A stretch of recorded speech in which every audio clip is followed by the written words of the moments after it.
Okay, we can just make small talk. Oh my God, guys, we're live. Let me put the banner up before I do this whole stupid spiel. Welcome, America, to the Eric and Robin Show without Rodney. It's sponsored by, I'm not going to do the whole gimmick. It's sponsored by us. It's the Eric and Rodney Show with Robin.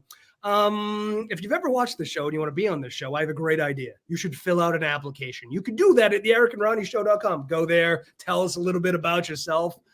Try to convince us to have you on. We probably won't, but you can try, and that's what's important. Then if you're on this show and you go, oh my God, it's so good on that show, I want to be on other shows, but how do I get booked? We can book you on 1 million shows. I know that sounds like a lot. It's probably too much, but we can do it because we're experts. Then you go, I was so good on that show. I was so good on these shows. Why am I relying on other people's shows? I should have my own show. But how will I edit it? How will I produce it? You don't have to worry about that. You know who's going to do it for you? Robin. So go to the ericandrodneyshow.com. Get yourself a show. Ladies and gentlemen, welcome to the show. Andres, hey, thank you for being on today. Hello, everyone. Thank you for having me. Thank you for being I here. applied like 20 times and finally I got Finally got through. This is what I like about you, persistence. Persistence is the key to success in life. Yeah. I apologize that I have some COVID or the flu or, I don't know, mad cow. I got something. We should be thanking you for showing up. This is what I do. I'm a professional, except for the last 2 days when I did not show up.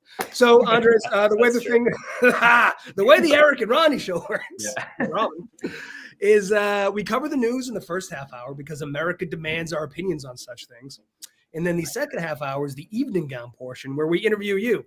But before we get to the news, every day in this country is some reason to celebrate some huge national day. And we missed a couple, so I want to cover those. But the first one I want to do is today. It's one of the most beautiful lies I've ever heard. It makes me feel very good about myself. Before I get there, Robin, you're from one of the most Catholic countries in the world, right? Oh, I am. Is this controversial? Nope. Do you know what the 9th commandment is? No. Not a clue. That's something we look bad. But as an ex-Catholic, it's thou shalt not bear false witness, which is essentially thou shalt not lie, right? Yeah. That's not always the case because I'll tell you a little something about today. Free shipping is a beautiful lie, and it makes me feel so good, and it makes everyone feel so good. There is no such thing as free shipping. They are baking it into the cost, but it makes me feel good, and I think it makes everybody feel good. Do you two pay for shipping ever? Is it free? If you see shipping, aren't you just going to Amazon and ordering shit over there? You know, that's a good point. There always seems to be free shipping. It's not just today. It's a beautiful lie. It's a beautiful lie, and I'm just so glad that we're celebrating it. Yeah, definitely. So there's not a lot to get out of this, but we did miss National Ice Cream Day, which I did want to bring up because I think I think ice cream is a fucking right. And I don't want to usurp the whole conversation here, but I just want to bring up 2 ice creams that I think are goddamn delightful. One is Ben & Jerry's Chunky Monkey. I don't know if you've had this, but I'm genetically predisposed to loving fake banana flavor. Fake banana flavored ice cream with chunks of fudge and walnuts is goddamn delightful. Have either one of you had Chunky Monkey? I have. What do you think? Delicious. I'm glad you agree. I obviously have not because we don't have real ice cream in the Philippines. Wait a second. Well, I mean, we can get Ben & Jerry's in the Philippines, but it's only in one or two American specialty stores. Oh my God. And they only have like the most basic flavors, so they don't have Chunky Monkey. And probably it's $20. I remember. Yeah, Mike Hankel, you have perfect taste in ice cream. I will say, and I'm not like a Ben & Jerry's guy necessarily because of the whole. Well, first of all, they've been owned by Unilever for 20 years, so it's not like I'm into the hippie thing. I support their cause, but Cherry Garcia, I think is this fucking. Robin? Have you had Cherry Garcia?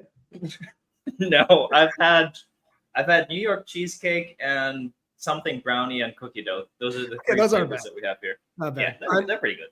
Yeah, it's not terrible. Andres, have you had Cherry Garcia? I have not. Oh my God! I'm not a cherry fan. Like I don't think I'm a cherry guy in general either. I wouldn't go cherry out of my way, but there's an alchemy about cherry ice cream. They're like maraschino. They're like those good maraschino cherries that you get in a good Manhattan. Yeah. They're not the shitty kind that you get for $1 at the grocery store. And then the dark, it's dark chocolate. So there's something magical about those 3 things coming together. I totally agree with you about cherry in general, but this, My problem with Ben and Jerry's is like this particular tub size. It's very easy to eat in one sitting. Yeah. Or like you eat enough of it and you're like, oh, there's not so much left. I might as well just finish the tub. But like each of these tubs is easily 1,500 calories. Oh, I think it's it floats around 2,000 calories. But you're right. You feel like a loser and a quitter if you stop. It's horrible. Yeah, and they don't even look that big. They're like the size of my mug. Exactly, and it's never going to be as good the second time because it's going to get freezer burn on it. So you just commit to eating the whole thing. Exactly, or get a partner to do it with you. No, I don't listen. I love my wife. If she touches my chunky monkey, I'm going to set her on fire. Can we just Andres flavor, huh? favorite ice cream flavors before we move on? Andres, what do you got? I actually love. Can I go off brand? Oh, of course. Yeah, no. I love this brand. It's called Telemuc. I've never heard of it. It's from Oregon. Oh, okay. You should. Oh, maybe I have, but I've seen it now that you mention it. It's good. Oh, obviously, it's your favorite. So good. Like really puts Ben and Jerry's in shame. So. Okay. What flavor would you recommend if I'm going to try one? They are not as, kind of creative with their flavors. They just go more into like just the typical, but it's so creamy, so buttery, so just yumminess. And okay, you sold it. I'm in. Yeah. Well, listen, I just got diagnosed. I just had a physical. My cholesterol is out of the roof. My blood is as viscous as like a chocolate syrup. So I have to lay off the ice cream for a little while. But in 6 months, I'm gonna get some Tillamook. Robin, what's yours? If it's Ben and Jerry's, probably New York cheesecake because it's one of the only food that I'm able to try. But if we're just talking regular flavors, and this is very 50-50, but chocolate mint flavored ice cream. Oh, mint chocolate chip had a real moment in the 90s. I think everyone was really fucking into mint chocolate chip, and I love mint chocolate chip. You don't have to brush your teeth. Well, you can just eat it before you go for work. Eat it before you go to bed. You're fine. And when you wake up, you're fine. Oh my God, what is that? Listerine? No. It's mint chocolate chip ice cream. That's a collaboration that should happen. Listerine and Tillamook. One more thing, and this is only going to appeal to me and Robin, but you remember on Monday, the one day we did do our show this week, we talked about the versatility of cream cheese, and Rodney said it can even go in frosting. You're never going to believe what yesterday was. National Cream Cheese Frosting. What are the odds? Who is making these national days? I know, but do they watch this show? Because we mentioned it on Monday, and then okay, well, there you go. All right, we can get off the national days. Let's move on to the news. I know. I'm saying. Oh, okay, great person story. I feel like a lot of Americans are going to be a bit blown away by this one. And I blame the story of American capitalism for this. So the origins of Santa Claus, a lot of people think he's from the North Pole. He's just a jolly white guy, and he gives presents. That's actually not the case. The real origin story is from a Christian saint called Saint Nicholas. He was in the year 270, I believe, and he was known for his generosity, and he's still praised as a local hero in Italy. So it wasn't until the 1930s that Americans stole the idea of Santa to brand it for Christmas, and they were actually particularly only advertising him with Coca-Cola. I did not know that. Yep. So this is evidently where the original Santa Claus is buried. He's under this thing in this basilica here. As it turns out, original Saint Nicholas, they're saying is Turkish, which I didn't know. This is him. This is the original guy right here. But I will say this is a glow up. I think this is a much more, like if I had to choose the guy that's going to give me presents, I think, listen, I know we like to shit on capitalism and everything else, but this, come on, man. This, as far back as the Charlie Brown Christmas specials, everyone seems to have this thing, this anti-capitalistic bent to Christmas, which I don't understand because as humans, we like buying things. We like giving things. We like getting things. Christmas is fucking magical. So like, I just don't, it's the one time a year we get to spend our money on fun shit and then we shit on that. I just don't understand. Every other month we have to spend it on bills and all this dumb stuff. One time we get to be a little frivolous with it and have some fun and people shit all over and I just don't get it. What's your guy? Yeah, I agree. What's the Ecuadorian take on Christmas? Is it a? Oh, you're opening a can of worms in here. Okay. All right. So I'll tell you quickly. we don't celebrate on the 25th. We celebrate on the 24th, Christmas Eve. Okay. Okay, and it's not about the kids. Oh. Okay, so here you get, well, I got usually only one present, one big thing, Okay. and that was it, because it's not a country where this like is in force of like buy. Plus, my parents is not that we had the means, but they were like always like just one thing, one big thing, and that's it. So what happens is that supposedly Santa Claus comes at midnight. Kids open their presents at midnight. Wow. Yeah, and then kids go and play. Adults start having a party until Okay. 6 in the See, morning. Sounds like a better Christmas. This is the thing with the global. This is what okay, it's part of my larger point, which is that we're a global economy now. We have the internet. We know other countries are doing certain things better than us, like the Norwegian education system. They're going half the time. They've outlawed homework. They're kicking our ass on standardized tests. There's, we can learn from the rest of the world. In this case, yes, I do think the adults should have a good time. So part of the original St. Nicholas thing is, wherever this is, there's a parade. The adults party, but the original St. Nicholas was also the patron saint of like getting women married. So all the single chicks come out looking for a husband. That's a good fucking Christmas party, right? Because like you're probably gonna get laid. So like I love the presents for the kids. That's amazing. Can we have a little bit of like what the Ecuadorians do and have a party? Can we do a little bit of this where all the single chicks come out? Wouldn't that be better? Oh, I feel like Win-win. my Christmas got boring after I became a teenager. Was that the same case for you? Yes, and I found this one clip. I don't know if you guys remember this, but this might be a little off subject. But you know how like heroin addicts, they always go, I'm chasing that first high. Well, as a kid, I don't think you ever get more fucking excited than on Christmas when you get that thing you want. Because as a kid, you don't have the means to get the shit you want. You need to wish for it and hope that it happens. And when it does, it's just an explosion of fucking emotion. Like, watch this guy. I don't know if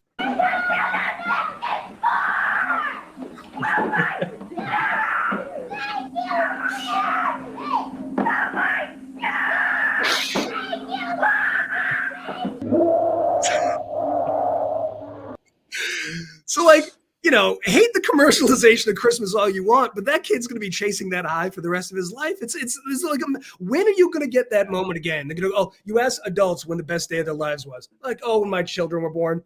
I got to tell you, I love my children, but those are stressful days. Neither day where either my kid was born was like, oh, this is stress-free. They gave me a baby. I'm so happy. There was C-sections and bleeding and crying was a nightmare.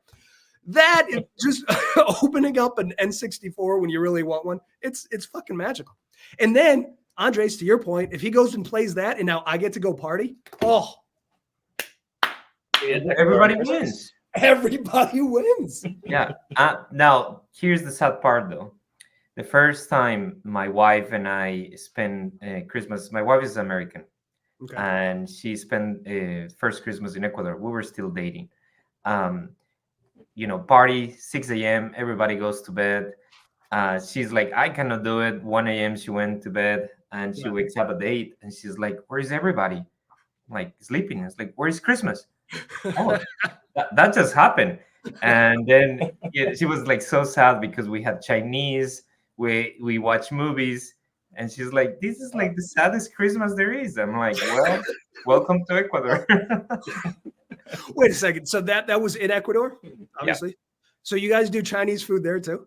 Yeah. Yeah. Oh my God. See, there's some things that are universal. And I think Chinese food on Christmas is one of those beautiful things. I've never heard of that. Chinese food on Christmas? That's so weird. Well, because they're open because they don't celebrate so it's like the one thing that's open in the United States typically.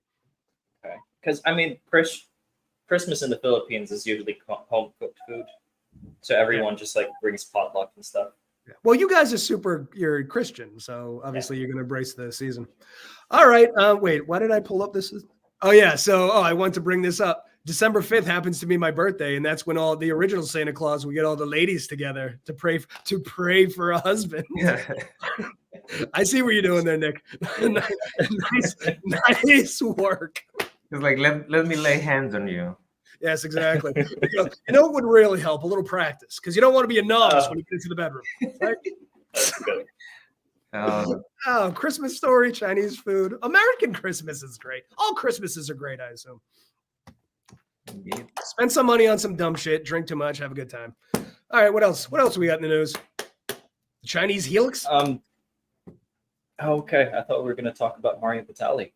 Okay, we can talk about Mario Batali. Okay, well, let's cover the Chinese tech giant first. Okay. So, China for a long time, I think they've always kind of felt the need to compete with the U.S. with a lot of things. In my opinion, it's always like an untold dick measuring contest between the two. So they've always also been known for huge construction projects. So there's this new project that this Chinese tech company is building. It's called Tencent, and they plan to build a campus that's twice the size of Apple's California. So it's happening in a place called Shenzhen, which is like China's tech capital. And they're saying this is going to be the most futuristic city in the world soon. It's not going to have any cars. It's going to be littered with communal and recreational activities. This is just the stuff of dystopian nightmares. Like every time you watch one of these zombie movies in the future, they always live in one of these high rises where everything is like, so there's going to be schools in there and there's going to be daycares and universities. And I just don't understand the general appeal of this thing. Everyone growing up was like, I just remember the movies would be like, oh, we moved to the suburbs. Why does everybody hate the idea of living in a neighborhood with this like backyard and shit? Why is this the direction we're going? It's been the direction we've been going in movies and everything for years, and now it's really happening. Does this look good to you guys? I actually think it looks pretty neat. I like the fact there are no cars and we use public transportation. That was my comment. I think that as the future goes, like, you know, the whole element of no car zone are kind of gaining traction. We actually have one in Phoenix. I lost the name, but it's all built that you just have kind of in a sense a compound that everything is accessible, just walking or biking. That makes sense. They also have something there called Sponge City, which is going to absorb all the rainwater and then it's going to be reused. So certainly I like the futuristic aspects when we're talking about minimizing fossil fuels and electricity and conserving water. But does it have to look like this? Do we have to live in this? It's a little dystopian, isn't it? Yeah. Something about this tells me that there's going to be like a slum, like a huge slum area just one kilometer away. Yeah. It's always the case. Part of it too, where they're like, yeah, so you get to fucking go to school here and live here and work here. And I was like, well, I don't want to live where I work, but I do live where I work. I work out of my house. So I don't, There's no separation anymore. Can I give you a little crazy, since you're talking about zombies and apocalypse and this thing? Please do. Crazy thing. Okay. So reading this element, obviously ChatGPT, a lot of people, most used app in the world, blah, blah, blah. Anyhow, since December, late November, early December, people have noticed that it has gotten lazy. That's the actual element, lazy. That is responding just fewer things, saying I don't have knowledge or I don't know. And OpenAI accepted that there was an issue with it. But there is a theory floating around that because in late November, early December, things started slowing down and everything, pushes to next year, that ChatGPT is learning that behavior. Oh, shit.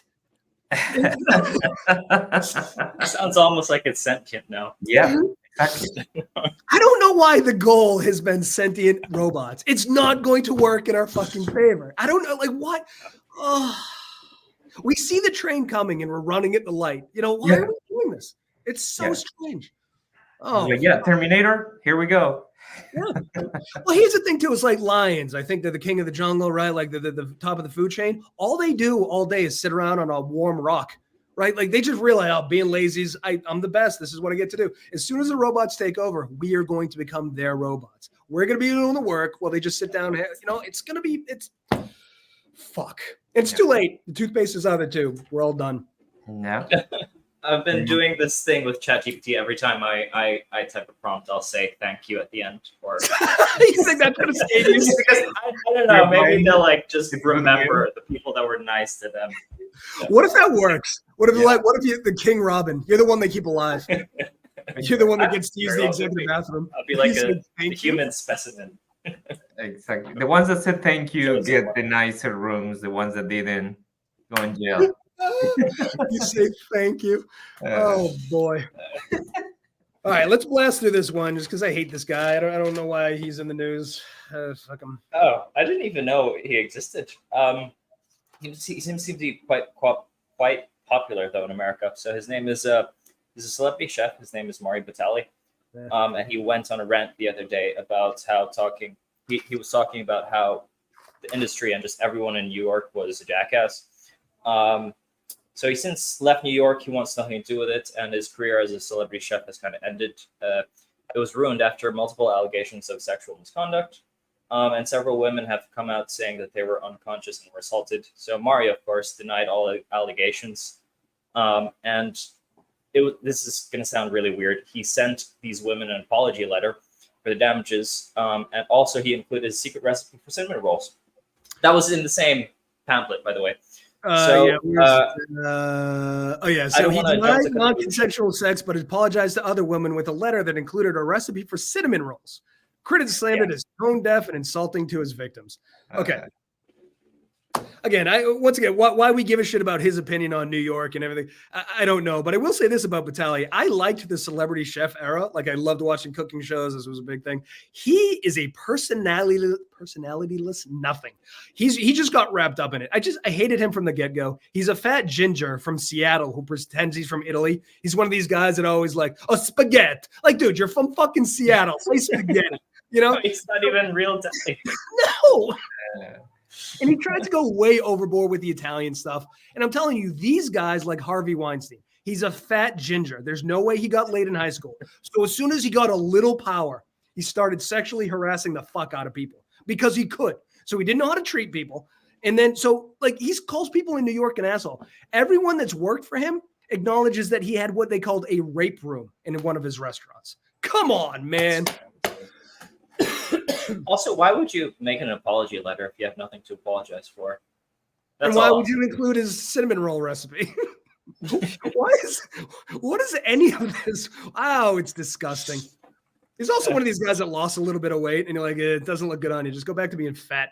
Plus, his whole gimmick was that he wore orange Crocs. Like, your shoes shouldn't match your hair. Stop it.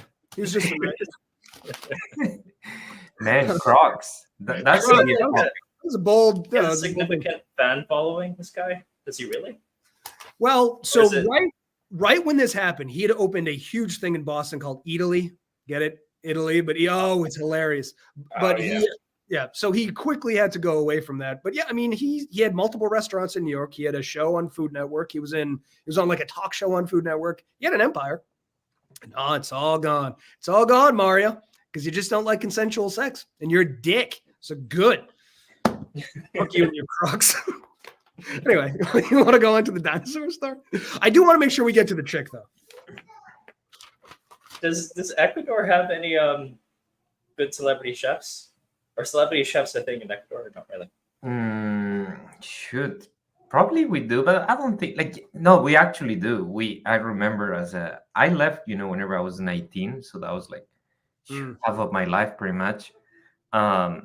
But I remember we had this guy. He was like, of course, chefs had to be fat. This guy, he was called Molinari, Gino Molinari. So Italian descendant, obviously not Italian, but he was like this. Oh gosh, same thing. There seems to be a trend here. Exactly. Ecuadorian Mario Batali. Yeah, but and I think that was. I remember he was the one that I recall. But trends in Ecuador, whenever I was there, will get like 5 to 6 years later than the US. Yeah. So anything that happened in the US, we wouldn't get it until later. So I don't know. Maybe now is different. So we just, collectively as a country, we go through weird periods where we make people famous. Like there was the chef period, and then anyone who had a sex tape got famous, and that's why we had the Kardashians. We have waves of weirdo bullshit. Yeah. Hopefully the next one is Asian guys that look like Johnny Depp, because that could really blow this show up. Exactly. All right, what's next? Let's blast through this dinosaur so we can get to the woe is me chick. Okay. So I don't know if you guys get equally as excited as I do when we talk about dinosaurs. We still don't know that much about them because we just see like their fossils and skeletal structures, so we don't know what they actually look like. So it's even more rare for us to find them completely intact. So recently there was a discovery. They found a very much intact and well-preserved fossil of a pliosaurus skull, which is a massive marine reptile. So it's 6 feet and 5 inches long, and you think, oh, that's not so massive, 6'5", but no, that 6'5" is just its skull. Just its head is 6'5". That's crazy. So just a few million years ago, like these creatures were all over the earth. I'm so glad they're gone though, but they're pretty cool. I'm mad that dinosaurs didn't invent cameras, because wouldn't it be so much cooler if we could have actually seen what this shit is? But I guess no opposable thumbs didn't do them any favors.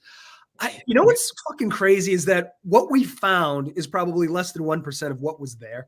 And it just sucks because this is fat. I mean, look at that goddamn thing. That's fascinating. That's its snout. I mean, that's one of its teeth. It's made for murdering. They did too. This chart. This is the bite strength. A human is 700. A Tyrannosaurus Rex is 45,000. This thing they say its bite might be stronger than the T-Rex. I mean, look at these fucking teeth. Oh my God, these things used to live where we live now.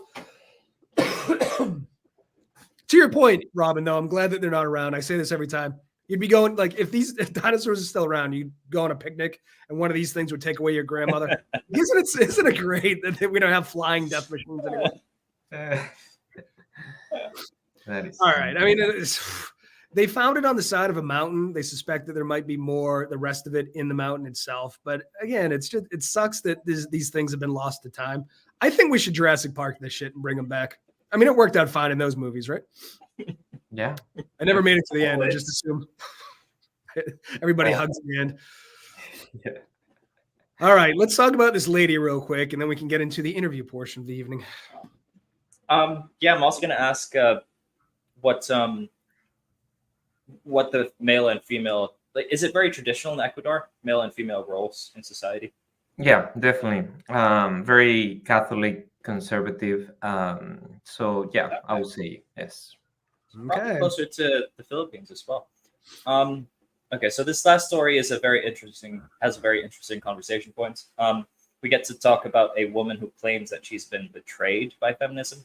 So she's 38 now, and she says she deeply regrets not having children, and she didn't want to take the traditional female role. So she was married when she was 22, but she was very clear with her ex-husband at the time that she just wanted to pursue her career, and she didn't want children. So fast forward 15 years later, she's having a bit of a crisis, and she feels like she's going to be forever alone, and she worries that her existence is a bit shallow. So it's a common theme now.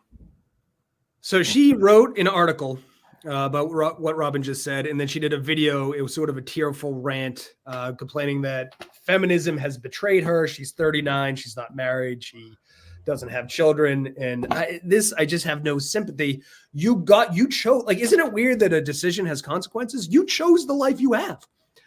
I know this. Feminism didn't knock at your door and at gunpoint demand that you didn't have children. You chose not to. And she even makes a point of saying that she wanted to party and travel, which she did. So what are you bitching about? Like, I just think she's trying to break off a piece of victimhood that she hasn't earned. What's your take? Mine? Shoot, I don't even know. I agree. Decisions. How can you blame the system whenever, in a sense, you got the choice to do it yourself? I don't know, man. Well, here's the thing too. Like, I'm telling you, if she had had children, she would have regretted the career that she never had. It just seems like she was going to bitch about anything. So because I'm a professional, I did some work. I was like, what career did she have to give up her future children that she never had? So I looked her up on LinkedIn. I'm pretty sure this is her. And listen, I don't want to shit on anybody's lives, but you gave up a family to sell Churchill steak. So I looked up Churchill steak. It's steak in a box. Okay, shit. They look good. Come on, man. Like, this is, you know what I'm saying? Yeah. So she plays the victim card by saying that apparently she was fed the idea from other women that men are completely useless. We don't need men. She could just have a very fulfilling career and she'll feel good about it. And I just argue that, so I'm a feminist. Until, like, every part of the world, women are equally respected and treated correctly, I'll always be a feminist. But I feel like modern feminism still gets it wrong with trying to make men equal to women. I think we're not equal to women. We complement each other very well, and that's what makes it beautiful. And we shouldn't try to just have pure equality. It doesn't make sense. We're not the same. Oh, isn't that beautiful? I just think you get to choose whatever the fuck you want to do, but don't get mad when it didn't work out the way you wanted it. You know what I mean? Like of her own volition, she chose this life. She made a point to say that she wanted to go out, travel, have fun, drink wine all night. You did those things. You do not get to cry about the other thing now and blame somebody else. You know what I don't do? I don't travel and go out every night and drink because I have 2 fucking kids. So, I mean, you know, you can if you don't have them. If you have, like, your lifestyle is going to change. Her whole thing was like, it's hard to have it all. Yes, you're fucking right. It's hard to have it all. Like, what is her point? That not everything was gifted to you? I don't understand. I don't understand. But anyway, she got to sell some nice steaks, so I guess it all worked out. Right? Those do look good. $200 steak. Shoot. I know. I don't know what commission is, but man, oof, delightful. So I read in the article that like one of the turning points why her first marriage didn't work out was because she would always get upset when she was asked to do laundry or cook home cooked meals. Yeah. That was like the nail in the coffin for her. But I think so what was the arrangement that they made is that, so she married her high school sweetheart. She wanted to leave. He wanted to stay. He wanted kids. She didn't. So the compromise was they would stay and not have kids or something. I don't know. She fucked it all up. Then she dated an older guy who also didn't want to have kids. But here's the problem with women, just biologically speaking. If you wait till 49 or 39 and you want kids and you're still single, you can't just get pregnant with the next dude you meet. You still have to vet them. You got to date them for a couple of years to make sure this is so like your time is so precious. Like every day matters. There's a window, biologically speaking. I mean, yeah, it's crazy. Definitely. Anyway, you know what time it is? It's time to talk to the guest. All right. Look at what I did. You want to talk about this? Let's do it. You want to give us some background, what it is, what you do, how you got here, and then we're going to talk about food trucks. I can't wait. All right. Thank you for this opportunity. My company is called TARIY. Is an actual Quechua word that means gathering. The deeper meaning of it is bringing things to the way that they were intended. So anyhow, just nice.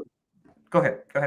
No, it's a beautiful word. I think it's a background. Obviously, the Incas live in Ecuador, Peru, Bolivia, and I'm from Ecuador, so they were my ancestors, and I wanted to have a deeper meaning of what I'm building. We briefly considered that, but then we just named it the Eric and Rodney Show. We had nothing. So what is it? What's you want to walk us through? Yeah, definitely. So iLab is our flagship product. It is AI copilot for managers.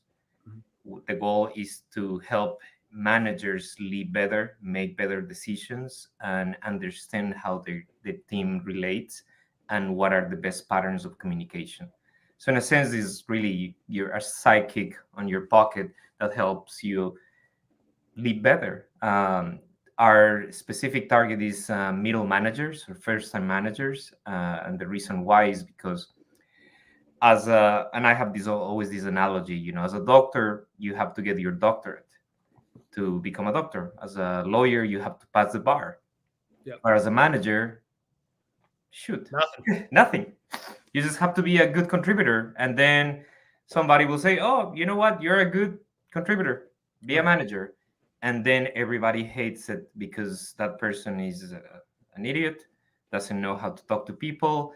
It could be, anything, anyhow. So that's what we're doing. The whole goal is to teach managers, and it's not necessarily just for managers, but teach managers how to become better humans and relate to people. So for me, especially, we talk about technology.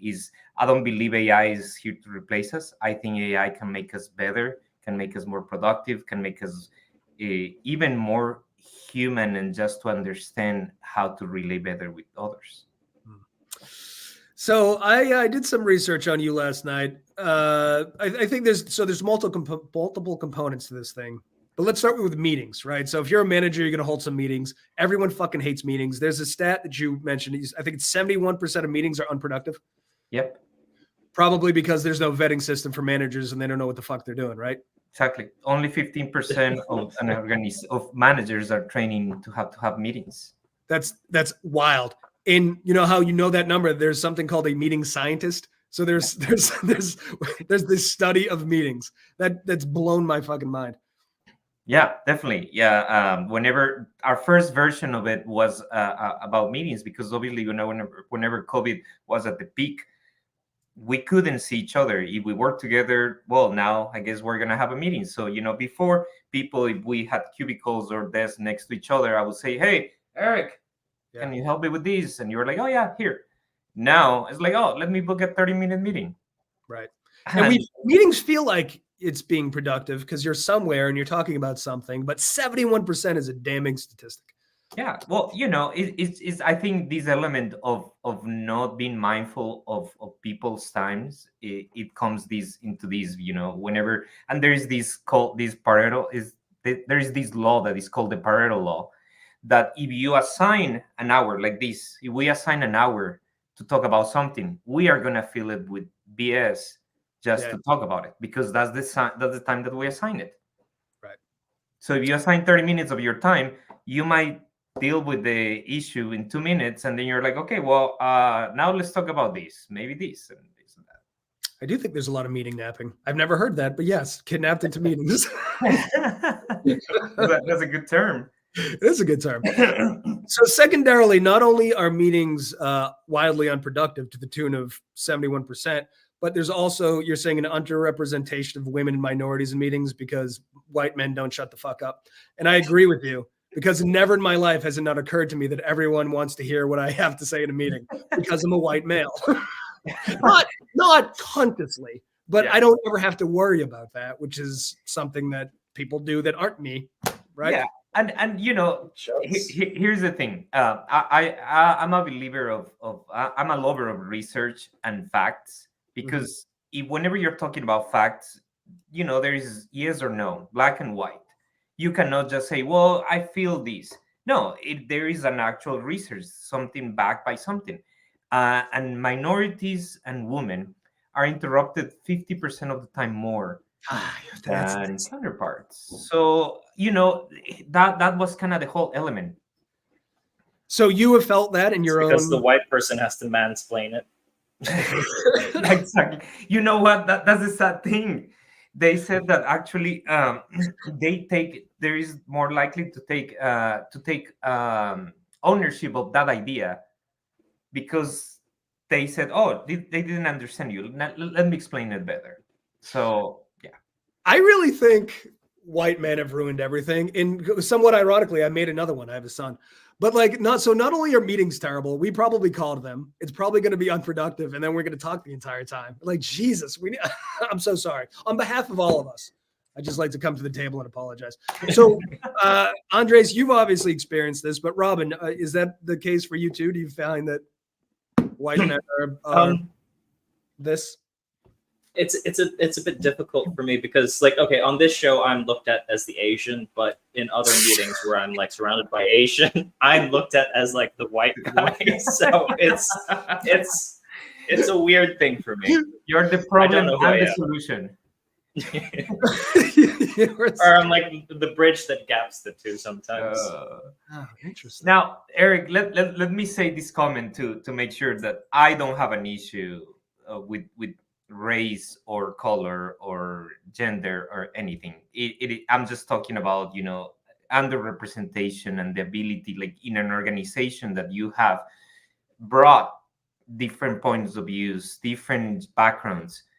Wouldn't it be that's the richness of hiring people that are different than you, because they see things different than you, they provide different perspectives, they just share things that you might not see. You know what? I love working with females, because if I work only with men are only these.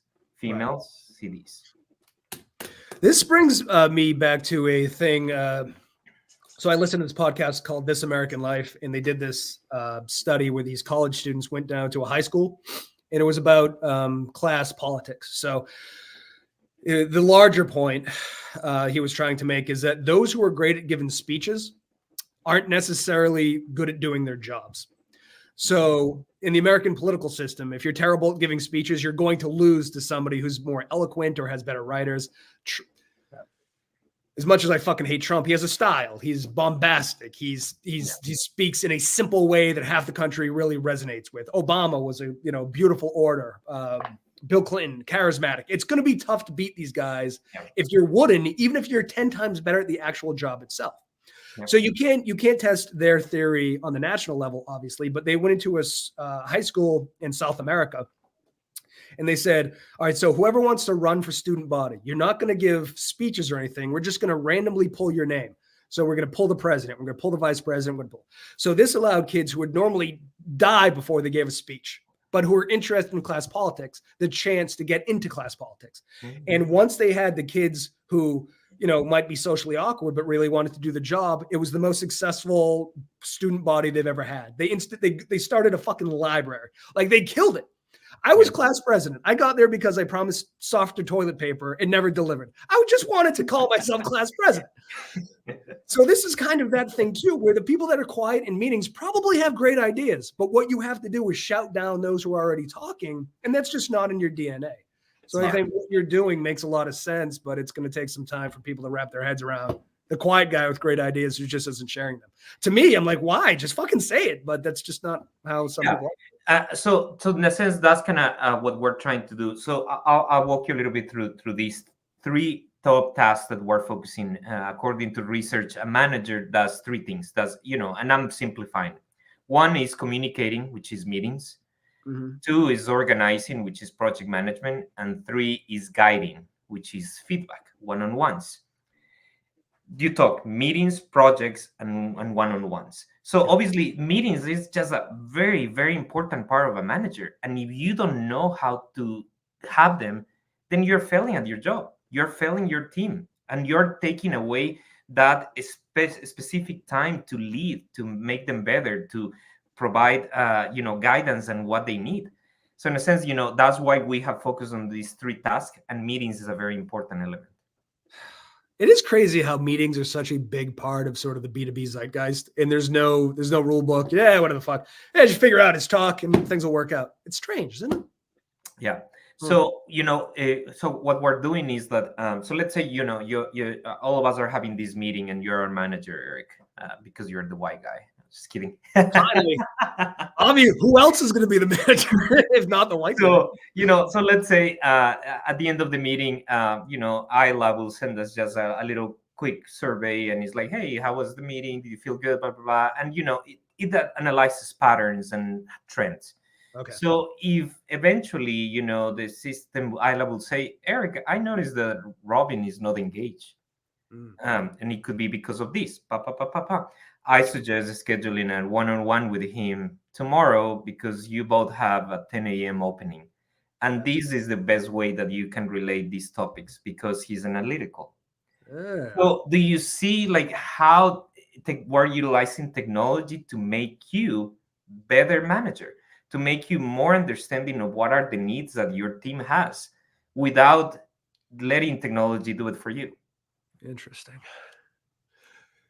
So this is pretty new, right? You started this, what was it, last year? Yeah, it is pretty new. Really full AI, and I have become, I wouldn't say an expert, but very knowledgeable on all these elements. Hire people that are smarter than me, definitely. I'm a visionary, strategy and business development, and I had this idea, and I found the right team. My CTO, she's a female.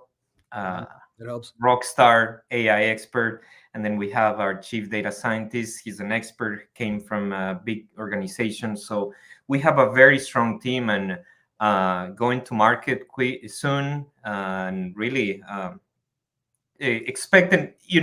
As a founder, I didn't want to just build a company. Mm-hmm. That I wanted to have a purpose. Right. If you have a purpose, it becomes bigger than just a product. It becomes bigger than just building a cool feature. And our goal is to make people reach their highest performance, be their highest reach their highest ability, but also merge this element, technology and human interaction, and how we can utilize it to our favor to be superstars. Do you get the sense that companies know that meetings are 71% useless and that minorities and women aren't being represented? Or do you think this is going to be news to them? They do know, but they don't want to do things about it. It's unfortunate. So I'll walk you through a little bit of background. Whenever I started TARIY, we built a meeting effectiveness solution. That was the goal: eliminate bad meetings.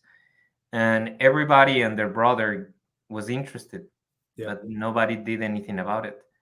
Because it's like, well, we have these, pests that like meetings, but it's the evil that we just have to deal with because it's corporate. Right. And is it is part of the system. And talking about this other element of inclusion, it is part of the system. And in order to change the system, you have to make systemic changes. You cannot just do something about it and expect things to happen. That's actually the definition of somebody that is crazy, just doing the same thing and expecting changes. Making a lot of good points. Plus, I kind of want to compare business meetings to, I'm going to make a strange analogy, but like business meetings to family dinner. So like dinner, of course, is you should just eat your food. But in my family, at least, the point of having a family dinner is also to just communicate and talk about like, oh, how you do.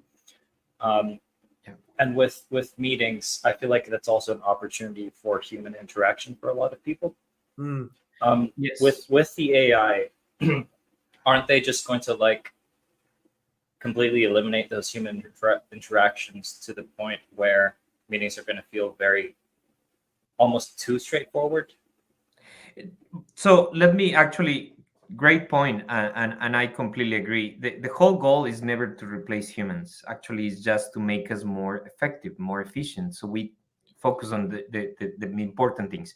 I believe that in organizations there are these three type of meetings that you should have. Very high level, where you talk about the strategy, the elements. Medium level, where you talk about like how to implement, and then something very granular, where you go deep into those things. Most of our meetings, unfortunately, are the combination of those three. So that's why they never feel that they are effective, because people don't have like the right bucket for the right things to do. Now, let me walk you a little bit into research. They said that the best meetings, that the more effective the meeting is, the more human interaction there was at the beginning. Like this element of, hey, Eric, how was your day? Robin, I noticed that you do this. If you have 5 minutes initially at that, it opens up really your mind and your heart to communicate, and you become a human interaction. But in the moment that you go straight to this, you lost the whole element. So there is a lot of things, that we can talk about. Obviously, you see me, I can talk about meetings all day long. But do you ever have a meeting to talk about meetings? Is that what this is? Is this a meeting to talk about meetings? Exactly. We're going to meet again. But let me finish the thought with this. The reason, meetings is this element, and then we talk about projects. If we talk about projects, there's another element, and then one-on-ones is another thing. But we just decided to, hey, let's not focus on the output. Let's focus on the root, on who is actually not creating the issue, but who's the solution to the issue. And those are managers. Managers are so important. They are key to the organization. They translate the strategy to action. They connect the top people to frontline. But and I believe they are the backbone of the organization.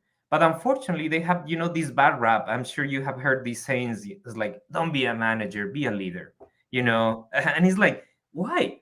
Yeah. Just because you're a manager doesn't mean that you cannot be a good leader. But unfortunately, there is not enough training. They don't have enough tools. They don't have the knowledge. and they are forced and expected to be a good contributor, but also lead a team. So their job is extremely difficult.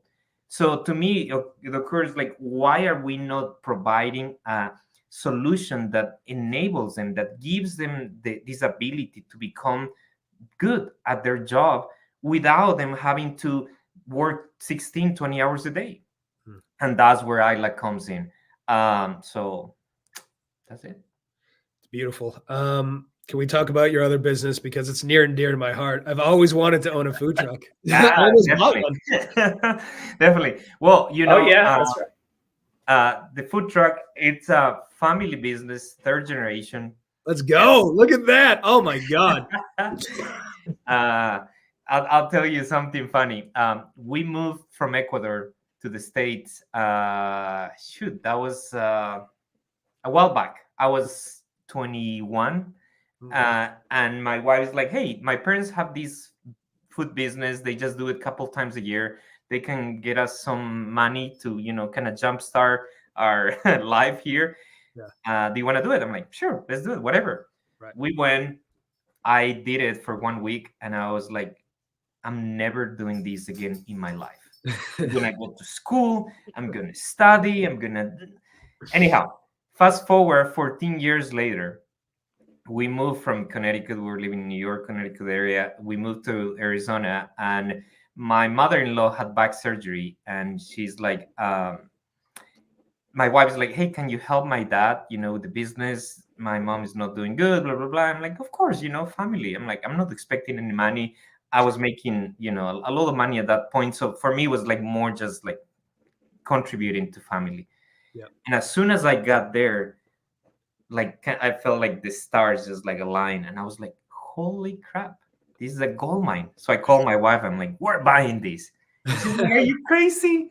I'm like, no, this is amazing. This is a gold mine. We can make a lot. With my business and strategy background, she's a graphic designer. We can make this amazing. And I just had these ideas, like, it's a family business. So anyways, quick story. My in-laws used to do fries, curly fries. You see them. And then my wife's grandma used to do funnel cakes. So yeah, there it is. So we decided, what about we buy that and combine them, and just focus on doing that, and I'm going to what we do is we only tackle large events where there is fun, food, and drinks. It's genius too, because God damn it, if there's one thing Americans like, it's fried shit. Exactly. Potatoes. Was the first food poutine? Is that what it was? No, it is fries, and we call it the mess. Oh, those are our bacon ranch. All right, so this is bacon ranch, French fries, chives. I mean, Jesus Christ, that's like licking God. And your menu is simple too. I had a picture of it, but it's like, essentially it's a couple of the funnel cakes with a bunch of shit on them and a couple of the fries with a bunch of shit on them. It's easy to produce, I would imagine, and everyone likes one of those things. So you're gonna be killing it. Exactly. So, well, for me, this was I love food, and I I like to go to nice restaurants, but in my head I was like, okay, how do we make something that gets the attention of people, is massive, because they feel that it's so good. Look at that. And in a sense is like a very high producing business. So we're like, okay, potatoes and fries. Look how happy you're making people. Look at them. They're psyched. That's how I would react if I had one of those fucking things. Anyhow, so it's called White Mountain Food Co. because my wife was born in the White Mountains of Arizona, so it's very known, and it's just like family business. You see, it's like from 1993. That's like our pesto fries. Oh, pesto fries. Oh my God. All right. So here's the thing. I briefly considered buying a food truck. I was looking at them. I wanted to do Korean tacos because I graduated high school in South Korea. At the time I wanted to do it, I know there was a place in LA that was doing it, and they've since, I think it's called Koji or something. They've blown up. They keep buying old IHOPs. So they have a lot of brick and mortar restaurants that look like old IHOPs, and they have like a fleet of, I don't know, a ton of trucks now. But the guy who I was going to buy this $80,000 food truck from, was like, no, do hot dogs. You go, I pay 5 cents for a hot dog. I buy a can of onions and peppers, and then I sell them for $5. He goes, the margins are unbelievable. He was the president of the Massachusetts Corvette Society. It's like, you know how I got all these Corvettes? Selling fucking hot dogs. But there is some middle ground between selling like dog shit and making money, and selling what you do is objectively delicious and everyone likes it. So, so I guess you can make money with a food truck, not just selling hot dogs, right? Like you can do some put some pulled pork on some curly fries, right? All right. So there is hope. Yeah, definitely. You know, and I think a lot of people ask me, is like, how did you do it? What, you know, and I'm like, you have to choose. I believe this element, you know, there's people that do it for the love of food, and they want to serve like, you know, just smoked meats and something. And I'm like, great, but what is your markup on that? How much money do you actually make on that? Right. Like, are you doing it for the art, for the love of food, or are you doing it as a business? Yeah. For me, this is a business. Right. But as a business, I'm thinking about numbers first, but then how I combine to make it an experience for people. Yeah. To make it that they don't feel that they are paying, you know, like $18, $19, $20 for fries, but they see, whoa, I'm getting, you know, like I'm actually getting a great deal for this. Right. If you get this, no matter what it costs, you're like, yeah, that's reasonable. Because look at it. It's beautiful. It's going to be delicious. That's the s'mores funnel cake. The s'mores funnel cake. Oh, God bless America. Can I just run some of my ideas past you? What I wanted to do with my food truck is, so Massachusetts has a lot of like medium-sized cities, Worcester, for example, that have reasonably big concerts. I thought if you drive to a concert venue, as soon as it lets out, you have 30,000 drunk people, and then whatever you're serving, they're going to buy. So just line. So you park between the venue and the parking lot, and you just wait for the droves of drunk people to come out. Do you think that would make sense? I don't know. It depends. I think that actually people, you know, why we do well, because I think people buy it in between, so they can drink more. Oh, okay. I knew there was an alcohol component somewhere, but I just want to make sure. You know, really. And that's why, you know, we don't do like, you know, just like stops on the side of the road or things. No, like for us, there has to be this element. Plus also our food in a sense is, I wouldn't say it's expensive. It's just on the higher end. Yeah, well, what does this cost? What's one of these bad boys? Well, those are the like little ones we used to do, like, but like that one probably is $18. This one right here? Yeah. Okay. Well, I mean, you can feed 2 people. I think you could feed a small country. A small army, yeah, exactly. Yeah. That's a lot of fucking fun.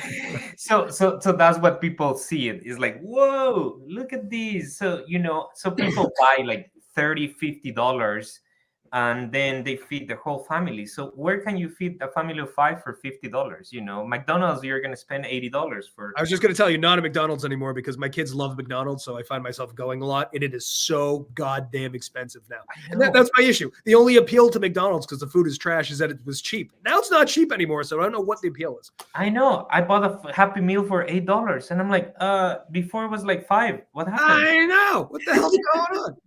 I gotta tell you, man, between trying to fix meetings and selling people unbelievable fries and funnel cakes, you're a national treasure. You're really you're doing God's Maybe work. We'll get that word. Yeah, definitely. You know, I'm and I do something else. I actually have a consultancy company, and for me, these elements, like, how do I give back too? Is like, so I'm a jack of all trades, master of none. No, I think you listen. If these fries are any indication, you've at least mastered that. I mean, I haven't had them, but thank you. All right. We only have about a minute left, but do you want to tell people where to go if they want to have productive meetings? Yeah. Well, actually, let's talk about if you want to make your managers better, and if you want to give them the tools, visit our website or reach out to me. Our website is TARIY.ai, TARIY.ai. Or you can just shoot me an email to andres@tari.ai. And I look forward to just connecting, helping people to be more productive and to lead better. So brilliant. And if you want to throw a bunch of Oreos on top of a funnel cake, where should you go? Where are you in the Flagstaff area? We only do Arizona. We're actually doing it's called like a candy cane lane. Is like a massive thing, 30,000 people. Like it's a crazy event. So we're doing this weekend. My kids, and I call them kids, The people that help us, they are like, college students that work with us, and they are just wonderful. The business without them is nothing. So I'm just so thankful for them, and just really. Well, listen, have you considered a franchise opportunity? Because I know you could get one of these in Boston, and I know you could get one in Manila. So if you want to expand out, I think both of us. Definitely hit me up, and we'll talk about that. Oh, thanks, Mike. Thanks for watching. I appreciate it. All right. We're going to, Andres, please stick around in the green room, but I'm going to lock off officially. Have a lovely Thursday evening, America. We'll be back tomorrow if I don't die tonight, which is